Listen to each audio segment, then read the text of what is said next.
The 14th and early 15th centuries were a time of great transition in Europe. While the Renaissance had already begun in Italy, much of the rest of Europe was reeling from a variety of natural disasters and human-made disasters, as well as social changes that resulted from these disasters. In Changes Part 1, we'll cover just a few of those changes, the natural disasters. Here's a map of Europe in the early 14th century. It's a collection of mostly small kingdoms, but there are two empires.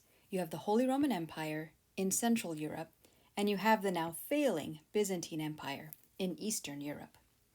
For the last few hundred years, Europe had been experiencing growth in agricultural production, growth in population, growth in technological innovation, thanks, in part, to the sharing of ideas between the Christian and Muslim worlds that was a result of the Crusades. However, at the start of the 14th century, the people of Europe were faced with two natural disasters, the first of which is the Great Famine, which struck Europe between 1315 and 1317. The spring of 1315 was unusually cool, and it rained and rained. When summer hit, the rains continued. Such heavy rains were unusual for Europe, and they soaked the ground such that many fields could not be sown. Moreover, those fields that were sown for harvest rarely germinated. The seeds in waterlogged fields rotted in the ground. The heavy rains returned in 1316 and 1317. Floods were common, especially along Europe's coastlines. In southern England, the county of Sussex lost 2,000 acres. These lands became marshlands. Entire villages in Ireland and northern Germany were abandoned. Some monasteries dispersed their members due both to flooding and to an inability to feed the group due to poor harvests. Even wealthy churches sold off their relics in order to maintain their properties. The wealthy, those who had storehouses of food, survived the initial famine of 1315 better than the 95% of the population who were peasants or serfs. The lower classes, desperate to avoid starvation, slaughtered their farm animals. As the famine continued, even the wealthy had trouble finding food to eat. Records show that the English king struggled to find enough bread to feed his knights. Poor families struggled so much to feed their children that the youngest were abandoned in churches in an effort to ensure the survival of older, more productive children. Larger cities in northern Europe tried to import food from the Mediterranean basin, which wasn't as affected by the change in weather, but southern European communities often didn't have a significant surplus to sell. The cooler temperatures and the lack of food also allowed disease to flourish. People were malnourished, so their immune systems were less able to fight off disease. Pneumonia, bronchitis, tuberculosis, all of these diseases were common at this time. While more normal weather patterns, that means less rainy springs and warmer summers, would return starting the summer of 1317, temperatures remained lower than usual, and it would take time, in some places until 1322, for the effects of the unusual rains to recede. In all, historians and demographers estimate that between 10 and 15% of Europe's population died. In some places in northern Europe, that number might be as high as 25%. So, why did these heavy rains cause such a horrific famine? In the early 19th century, Thomas Malthus, a prominent English political economist, proposed the mathematical reasoning for the occurrence of famine. He argued that agricultural production increases arithmetically, so 2, 4, 6, 8, etc. But population increases geometrically, 2, 4, 8, 16, 32, etc. Thus, according to Malthus, at some point in time, the population of a region or of the world will eventually increase to such a point that there won't be sufficient food production to support that population. According to Malthus, this catastrophe is what happened in Europe in 1315.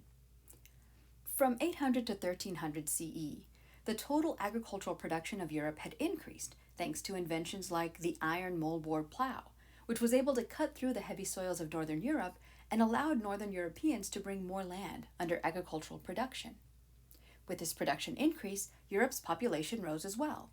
According to Malthus, by the beginning of the 14th century, the population had grown so much that the land could only provide for the people under the most ideal of conditions, if everything, weather, harvest, etc., went right.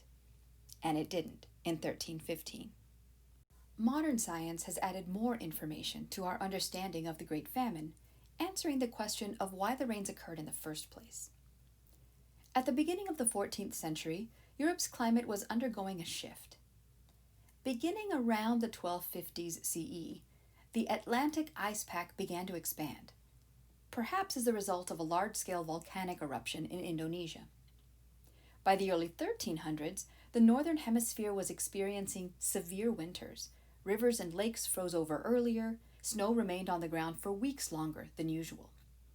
In 1303 and then again in 1307, the entire Baltic Sea in Scandinavia froze over. Summers in Europe became colder, and then, in the 13 teens, the heavy rains persisted for several years.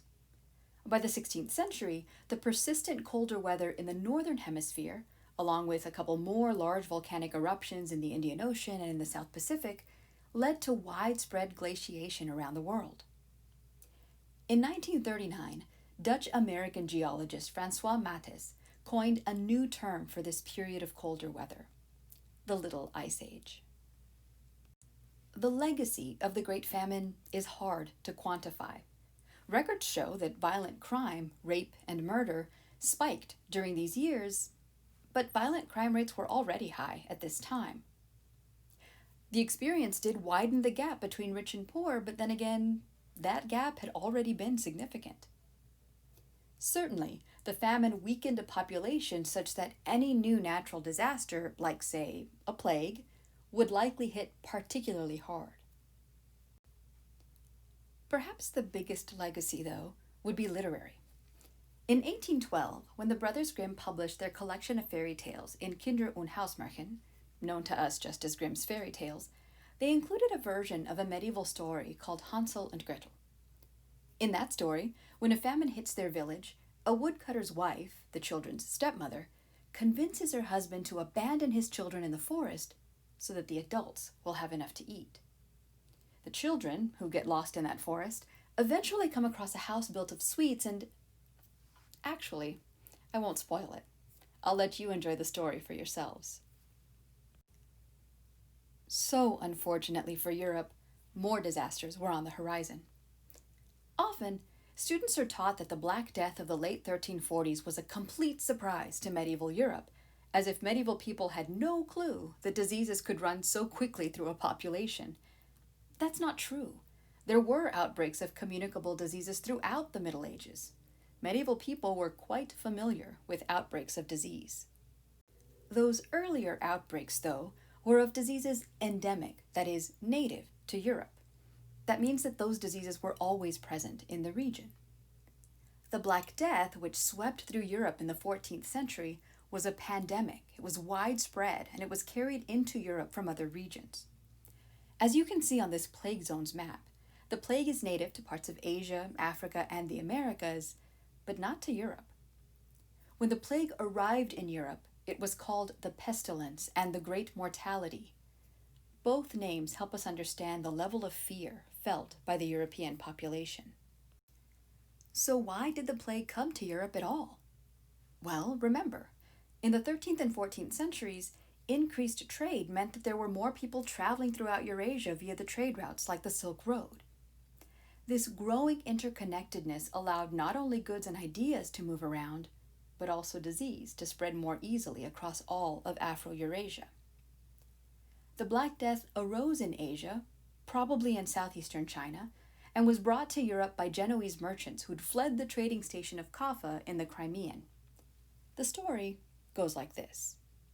The Mongols, who were intent on continuing to expand their territory, were besieging Kaffa, which was a city in the Crimean area, the area around the Black Sea.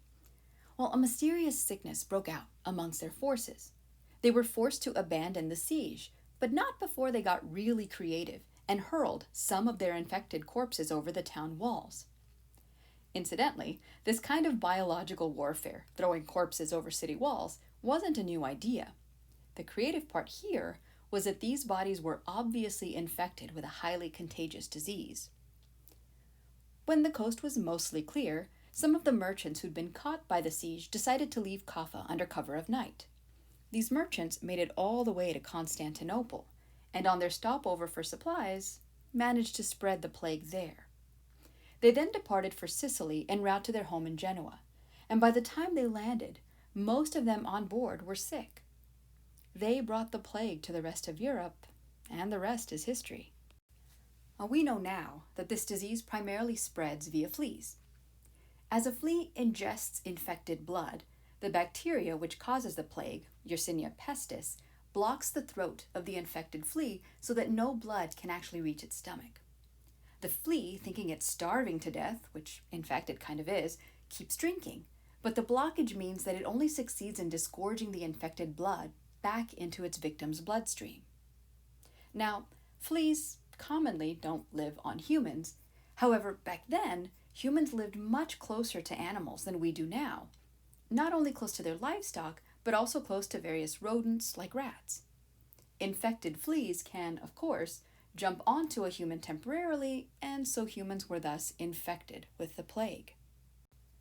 This disease, which appears in three main forms, was essentially untreatable in the 14th century. People afflicted with bubonic plague were the most noticeable, as they'd get big black swellings, bubos in Latin, thus the name bubonic, around their lymph glands. The bubonic form of the plague attacks the lymphatic system. This type of plague was also the most common, and it's the reason why the disease was called the Black Death. It was about 60% fatal, and was only caused through a bite from an infected flea. If the bacteria traveled to the lungs, then it became a more critical form of the plague, the pneumonic form. Once the lungs are infected, the pneumonic form of the plague spreads when the bacteria is carried in aerosol form and is inhaled, then affecting the respiratory system of victims. For this reason, it's also the most communicable form of the plague, and thus often considered the most dangerous, given the possibility of community spread. In 14th century Europe, most people who developed the pneumonic plague did so because they were caring for those infected with bubonic plague. Untreated, pneumonic plague is about 100% fatal. Those affected would develop a sudden fever that turned the face a dark red, then they'd experience sneezing, coughing of phlegm, coughing of blood, and in about 72 hours, death. The third form of the plague is the septicemic form. Septicemic plague is caused when Yersinia pestis begins to multiply in the blood of an infected person. It's not a communicable form, but it almost always leads to sepsis and necrosis, and then death. Those with septicemic plague usually died before any symptoms beyond fever and chills were apparent. The plague tended to last about a year in each region, but about 50% of that region's population would die before it moved on. The effects of the plague were profound. Initially, people looked for scapegoats. Often, blame fell on Europe's Jewish population, and Jews were harassed and even killed by mobs. So many people died, maybe as many as 200 million, up to 50% of the population in some areas, that social systems began to break down.